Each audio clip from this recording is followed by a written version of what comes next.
pencemaran air yang terjadi di aliran Kali Bekasi, Bekasi Timur, Kota Bekasi. Sisi laut Indonesia kini berada dalam situasi kurang beruntung.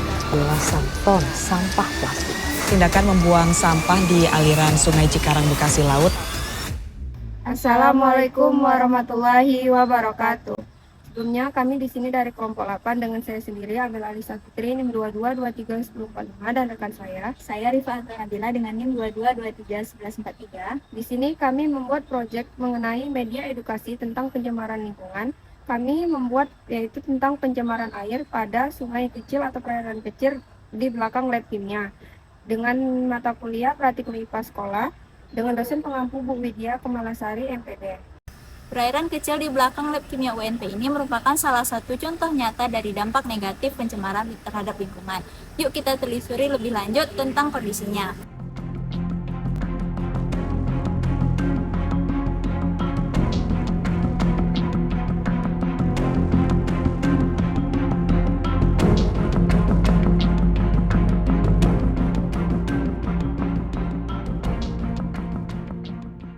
Nah, dapat teman-teman lihat bahwa air di sungai ini sangat kotor. Nah, penyebab utama dari pencemaran sungai termasuk pembuangan limbah industri serta pembuangan sampah rumah tangga tanpa pengelolaan yang baik. Di sungai ini limbah-limbah tersebut telah menyebabkan air menjadi keruh dan tidak layak untuk digunakan. Meskipun ekoenzim telah digunakan untuk membersihkan sungai, namun beberapa faktor bisa membuatnya tak efektif. Jika sumber pencemaran terus-menerus ke sungai, ekoenzim mungkin tidak dapat mengatasi volume pencemaran yang terus bertambah. Selain itu, kualitas formulasi ekoenzim yang juga akan mempengaruhi efektivitasnya. Air merupakan salah satu kebutuhan hidup yang paling penting. Tanpa air, berbagai proses kehidupan tidak dapat berlangsung sebagaimana mestinya. Air menjadi masalah yang memerlukan perhatian serius. Di isu pada saat ini, untuk mendapatkan air yang baik dan sesuai dengan standar tertentu sudah cukup sulit. Hal ini disebabkan karena air sudah banyak tercemar oleh berbagai macam limbah dari hasil kegiatan manusia sehingga menyebabkan kualitas air saat ini banyak menurun. Dalam Peraturan Perundang-undangan Nomor 20 Tahun 1990 tentang pengendalian pencemaran air menjelaskan bahwa pencemaran air adalah masuknya atau dimasukkannya makhluk hidup, zat energi, dan atau komponen lain ke dalam air oleh kegiatan manusia sehingga menyebabkan kualitas air tersebut menurun hingga batas tertentu yang menyebabkan air tidak berguna lagi sesuai dengan peruntukannya. Nah, saat ini banyak lokasi permukiman yang berada di bantaran sungai. Hal ini merupakan suatu permasalahan yang krusial dan memerlukan upaya tersendiri. Untuk mengatasinya, terlebih lagi, terjadi pencemaran air sungai yang ditimbulkan oleh manusia, seperti pembuangan limbah rumah tangga yang dibuang sembarangan ke aliran badan sungai. Nah, secara umum, sumber pencemaran air dikategorikan menjadi yaitu yang pertama ada sumber langsung dan yang kedua ada sumber tidak langsung.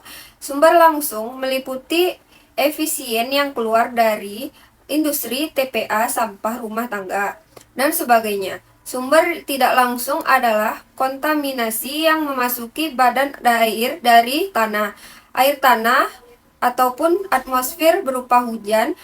Berdasarkan hasil survei yang kami lakukan pada perairan kecil di belakang lab kimia UNP menunjukkan bahwa sumber pencemaran air utamanya itu termasuk ke dalam kategori sumber langsung, yaitu berasal dari limbah rumah tangga seperti sampah-sampah dari aktivitas kegiatan rumah tangga oleh masyarakat sekitar. Karakteristik air limbah terbagi menjadi karakteristik fisik, kimia, dan bakteriologis. Secara fisik dapat terlihat bahwa air sungai berwarna keruh dan juga berupa banyak sampah yang tertumpuk dan ikut terbawa aliran air sungai. Sampah tersebut dominan berasal dari perilaku manusia yang membuang sampahnya ke aliran sungai. Nah, perilaku tersebut sangat bertentangan dengan Undang-Undang Nomor 32 Tahun 2009 tentang perlindungan dan pengelolaan lingkungan hidup yang tertulis pada pasal 60 dan pasal 104.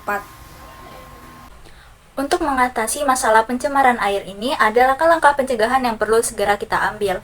Nah, di antara lain, dengan tidak menambahkan bahan pencemar lainnya, seperti tidak membuang limbah maupun sampah rumah tangga ke dalam air sungai. Kemudian, melakukan tindakan tegas terhadap perilaku pencemaran air dan memberikan kesadaran terhadap masyarakat tentang arti lingkungan hidup sehingga manusia dapat mencintai lingkungan hidupnya. Upaya lainnya yaitu dengan mengedukasi masyarakat agar tidak lagi membuang sampah ke aliran sungai. Selanjutnya, menindaklanjuti secara tegas terhadap perilaku pencemaran air. Upaya lainnya yaitu dengan menginformasikan kepada masyarakat tentang dampak dari pembuangan limbah ke badan sungai dengan memperkuat sanksi hukum yang tegas dan melakukan upaya pencegahan dalam melakukan edukasi mengenai pengelolaan sampah ataupun limbah yang baik dan benar. Selanjutnya, upaya penanggulangan yang dapat dilakukan antara lain menindaklanjuti para pelaku pembuangan limbah ke sungai ini secara tegas, melakukan pengurangan sampah dan endapan sungai untuk mengurangi efek dari penangkalan air, menggunakan deterjen yang ramah lingkungan dan juga rutin melakukan upaya pembersihan dari sumber air. Selanjutnya, upaya pengelolaan kualitas air merupakan bagian yang tidak dapat dipisahkan dari pengelolaan sumber daya air. Pengelolaan sumber daya air tidak hanya dikelola dari segi kuantitasnya, tetapi juga dari segi kualitasnya. Konsep pengelolaan sumber daya diatur dalam Undang-Undang Nomor 17 Tahun 2019 tentang sumber daya air. Nah, dengan memahami penyebab pencemaran, mengidentifikasi kendala dalam penanganan, dan mengambil langkah-langkah pencegahan yang tepat, kita dapat bersama-sama menjaga kebersihan sungai atau aliran air di belakang lab kimia UNP tadi dan menjaga lingkungan hidup kita. Mari kita bersatu untuk menjaga kelestarian alam kita bersama-sama. Sekian video ini kami sampaikan terkait dari pencemaran air, khususnya pada aliran sungai di lab kimia UNP yang menjadi objek survei dari kelompok kami. Semoga video ini dapat bermanfaat bagi kita semua. Kami tutup. Terima kasih. Assalamualaikum warahmatullahi wabarakatuh.